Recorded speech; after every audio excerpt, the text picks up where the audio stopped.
তো আজকে আপনার উঠলাম হইতেছে কয়টা 8টা বাজে। এখন যেতেছি পরীক্ষা দিতে।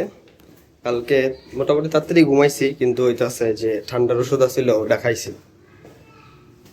তো ওইটা খাইয়া দেখলাম যে কিছু দেখলাম না, ঘুম অনেক বেশি বাইরে গেছে। এখন আজকে একটু আবার লেট হয়ে গেছে, ভার্সিটি যেতে পরীক্ষা আছে, এখন যাইতেছি দিলে পরে কথা কমবে। তো উপরে কে লেগে জানি সাজাইছে, দেখতে মানে ভালোই দেওয়া যেতেছে, ক্যামেরা ভালো দেওয়া যেতেছে। ভার্সিটির কাছাকাছি আয়া পড়ছি, বাপ্পি চত্বর নেমে গেছি, এখন যেতেছি ভার্সিটি। তো আজকে দেরি হওয়ার পরেও আর কি কি কয় অত লেট হয় নাই, মিনিমাম 35 মিনিট আগে আইছি। তো এখন গিয়ে ফ্রেশ হইতে হইতে প্লাস আরো বুকিচুকি কাজ করতে করতে আরো 15-20 মিনিট লাগবো। তো মানে জাস্ট ভালো টাইমে আইছি, এটাই কইতে লইছিলাম। আর কি সকাল সকাল তো চিনি কনজিউম হয়েছেই, চা খাইছি বাসায় যেহেতু আসছিলাম। সকালবেলা কইছিলাম আমু, কিন্তু রাত্রেবেলা যে ওষুধ খাইছি ওই ওষুধের লেগে দেখা গেছে যে আমি ঘুমাতে উঠতে মন চাইছিল না, খালি পরীক্ষা দীক্ষা কষ্ট মষ্ট করে উঠছি। ওইটা পরে যখন পরীক্ষা দিতে আইলাম নাস্তা মাস্তা কইরা। আর কি মেলা তো বইছে, কিন্তু একদিন তো দেখতে পারিনি, কারণ বিকাল পর্যন্ত থাকি নাই। বিকাল পর্যন্ত থাকা পর্ব যখন আবার নেক্সট সেমিস্টার শুরু হইব, নেক্সট সেমিস্টার না সরি মানে মিড পরীক্ষার পর, পূজার বন্ধের পর কইতে পারেন। তো যাই সাইদুল, তো আজকে আমাদের কম্পিউটার ডিজাইন পরীক্ষা, সবাই দোয়া করেন পরীক্ষা যেন ভালো হয়। তুমি পড়া নেই, দোয়া করলে কাম হইব। চাই পড়া কম গাড়তে দেখে আমি পাস করতে পারবো। আচ্ছা, পরীক্ষার পরে বুঝে যাবো যে কিরকম পরীক্ষা দেওয়া হয়, সমস্যা নেই। থিওরি পার্ট বেশি আছে, তো থিওরি পার্ট আমি পারি। শুভ সবকিছু এক্সপার্ট, বাম দিলাম এটা। তো আমরা এক ক্লাসে কথা কইতাছিলাম, তুই মুখ ডাকবি নাকি মুখ ডাকতে আমি না? হ্যাঁ, ওরা পড়তাছিল তো পড়া ডিস্টার্ব হইতেছে, বাইরে যে কথা কর। তো আমি কইলাম যে সারা সেমিস্টার কি করছস, কিছু এবার থাক যাইয়া, অসম্মান হওয়ার আগেই যাইয়া। তো ডিস্টার্ব না করি, ওরা পড়ুক। 1 hour later. কোশ্চেন সেম হইতে পারে, আবার একটু ডিফারেন্ট হইতে পারে। তো পরীক্ষা আমি দিলাম 42টা, সাবাস। টোকেন আইছে আমার 20টা, সাইদুর আইছে 41টা, সুমিতের আইছে 42টা, আর 40টা কইছি টোকেন।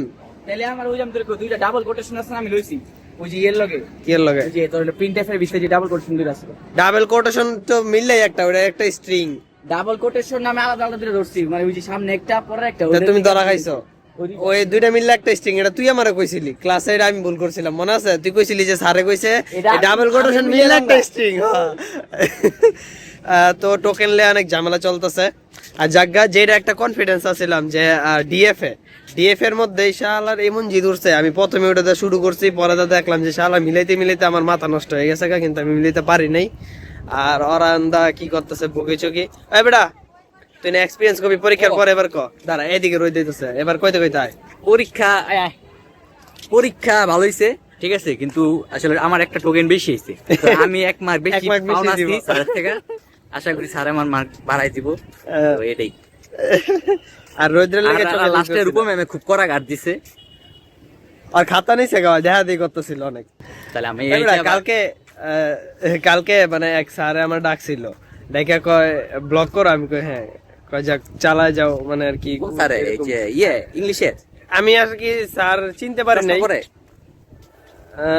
চশমা পরেনি না তো মনে কি জানি, মানে আমি কইতে পারতেছি না, কিন্তু আমি চিনি না। আমি তো হঠাৎ কই, মানে আমাকে ডিপার্টমেন্টের তো না, তো আমি তো চিনি না। আমার ডাকছে, আমি গেলাম, পরে কইলো এরকম এরকম। আমি তো মানে হতভম্ব, আমি যে কি কম আমি বুঝতেই পারিনি। না ব্লগ স্যার মনে দেখছে, ব্লগ সম্ভব হইতে পারে, স্যারেরাও দেখে, মানে স্যারকে বিপক্ষে কিছু বলা যাবে না। A few moments later. না রে, আমি টাকা ছাপতাছি, আয় কে কি কবি কয়ে যা আমার নামে আয়। শুভ চন্দ্র দাসের ব্লগ কেউ দেখবেন না, গরিবদের পাশে দাঁড়ায় না, মানুষের পাশে দাঁড়ায় না। আর তুই কিছু কবি আয়। তো যাক, ঘটনা সত্য। শুভ রিলস বানানো, শুভ রে বলছে গরিবদের পাশে দাঁড়ায় না, কিন্তু এই যে শুভ ওদের পাশে দাঁড়ায় রইছে। শুভ গরিবদের সাথে ঘুমায়, যে গরিব। We are the student of RPSU, it means we are rich. শুভ একটু আগে গরিবদের পাশে দাঁড়াইলো, মানে আপনারা তো একদিন এটা সুপার লাইক দিবেন। 15 minutes later. শুভ ক তোর অ্যাকচুয়ালি মোটিভটা কি আর গোলটা কি ছিল ব্লগের শুরুতে? আমার কোনো মোটিভ নেই, আমার কোনো কি জানি গোল নাই আমার হইতাছে যে আমি পরবর্তীতে যদি বাচ্চা থাকি এটি দেখবো দেখে নিজে দেখতে ভালো লাগে। পার্সোনাল স্যাটিসফ্যাকশন কি চেঞ্জ হইলো লাইফে কি চেঞ্জ হলো বা নিজের ভিডিও তো দেখতে ভালো লাগে। আমার সোয়াগ দেখছো মিয়া এটা হচ্ছে চিনি সারা, তো স্পন্সর্ড বাই সাইদুর। কি কথা জীবনে মিয়া কি করলা জীবনে দেখছো বুঝো নাই, এনে কতটি মেয়েলি লোক আছে ওরা আসবে না, যাক ভালো সমস্যা নেই।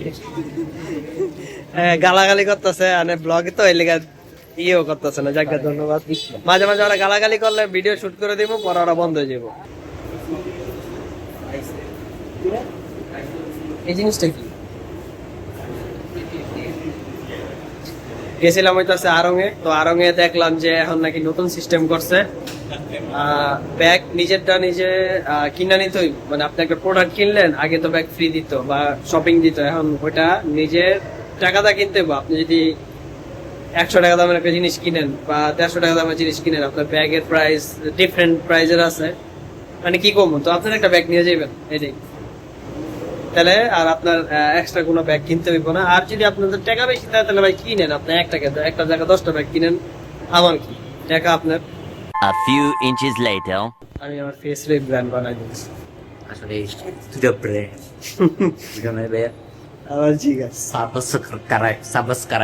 সাবস্ক্রাইব তো অরিয়নের জুতা দিয়ে খাইলাম, আমার কাছে একটু বেশি দেখে তুলে গেছি। না প্রাইসটা একটু বেশি লাগে আপনার, লটটতে বেশি লাগলো। অ্যাপেক্সে ঢুকি না অনেকদিন ধরে, কিন্তু অ্যাপেক্সের জুতা ভালো লাগে না, অত ভালো লাগে না, স্টেন নেই। কিন্তু এখানকার অরিয়নের জুতা ভালো লাগছে, কিন্তু প্রাইস 4-এর উপরে, 4.5, 5 এরকম, মানে যে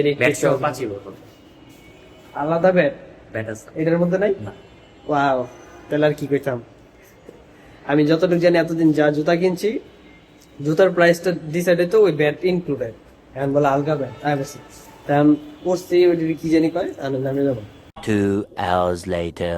প্রায় বাসায় পড়ছি, তো কইছিলাম যে ওই দূরের টাইটটা আমি কার্ডিও করানোর লেগা, পরে দেখলাম যে মাঝ রাস্তায় বৃষ্টি শুরু হয়েছে, তো পরে কইলাম যে আজকে আমি ছাতানি নাই, আজকে আবার বৃষ্টি, জাগা কিছু তো করার নেই, আমার হাতে নাই।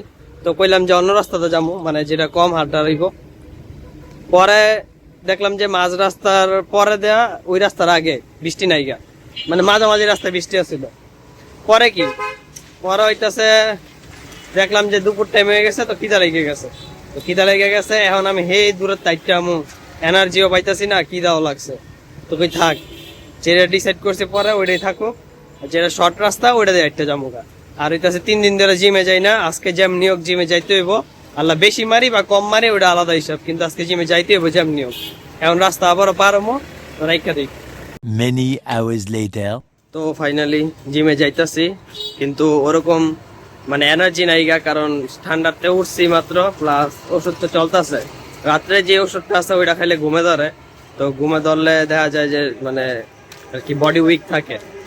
এখন দেখা যাক কি মারতে পারি। আজকে আমার ব্যাগ জানি না, যাই দেই। আবার রবীন্দ্র নয় লগে বাসার মধ্যে মায় দেখতেছিল বাংলা ছায়া ছবি, আমি তখন আর কি খেজুর খাইতেছিলাম জিমে আনার আগে, তো অনেক গান চলতেছিল। এখন আমি সারাটা রাস্তা হাঁটতেছি আর আমার মাথায় ওই গানই বাজতেছে একটু পর পরই। আমি বলতে চাই কিন্তু আমি ভিডিও করতেছি, এখনো আমার মাথায় ওই গানই বাজতেছে, মানে কি কইতাম।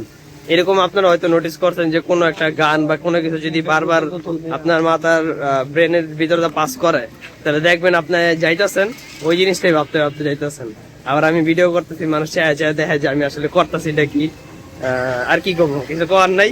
আমার মাথায় এখন ওই গানটাই বাজতেছে। 1 eternity later. তো পরে আয় পড়লাম বাসায়, জিমের তাইয়া খাওয়া দাওয়া কইরা পরে গেছিলাম পড়াইতে। এখন আজকের ব্লগটা চিন্তা করতেছি এ পর্যন্ত থাকবো, বাসাতেই শুরু করছিলাম, আবার বাসায় আয় পড়ছি। তো আর কি কমো, আর কিছু করে মনে নাই। তো দরজা খুলুক, দরজা এটা হইতেছে বাজি, এটি রাত্রেবেলা বাদ দেখাবো। এখন এ পর্যন্ত থাক জায়গা।